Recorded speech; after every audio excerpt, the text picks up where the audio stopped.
We are making some wrap loops today with Tammy Honaman. Welcome, Tammy. Thank you very much. Glad you're here. It's wonderful to be here. Thank you. Welcome.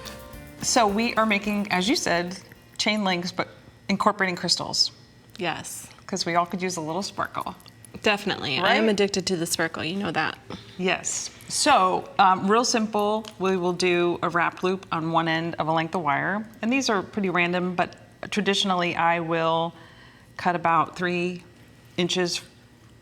Go really slow because everybody does this differently. Okay. And I want to see what you're going to do. Okay, so I cut about an inch and a half for each link, and then I'll leave a little bit of room for the crystal. And about an inch and a half down from the top, I'll put the pliers in and bend my wire, rotate my pliers up. Over the top. Over the top. And I'm going to rotate the pliers back to horizontal, and then I'm going to scoot the leg of the wire behind. Okay. And seriously, like if I'm working with harder wire, I will use a pair of pliers to pull that so I get a nice crisp bend. Take the pliers out. Then what I would normally do is grab the loop with my pliers, either flat or chain. But what I want to show you is, well here, let me show you this way first. So if I go to do what I'm going to do next is wrap, I'm going to like be hitting my hand, right? Right. So enter the chain nose pliers. So they're going to do the same thing that my other pliers would have, but my hand is now out to the side. You know, it took me a really long time to understand why I would need bent chain nose and regular chain nose, but now I use them a lot. Yeah, I probably use them more than I originally did also. This is one way that I have found helps people kind of start down that path. All right, so then I just wrap, and I try to do the same amount of wrap so that I can see the same on both sides. So you can see on here I have 3. So I'm just gonna go a little bit more on this side.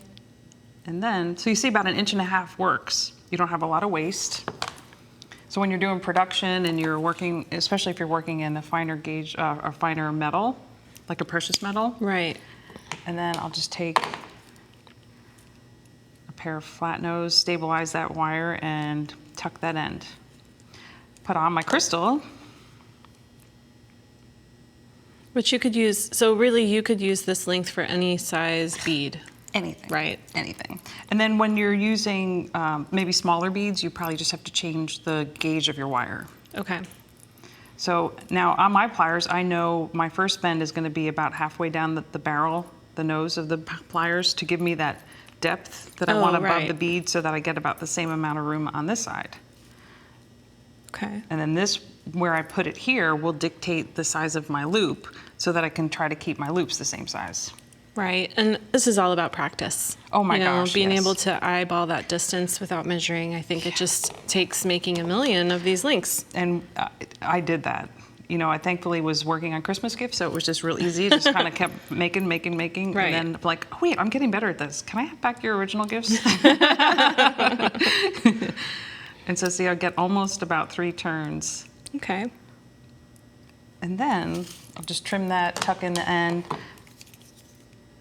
You can either link a whole series of these together like I've done in the necklaces using jump rings, or you can just start doing this again.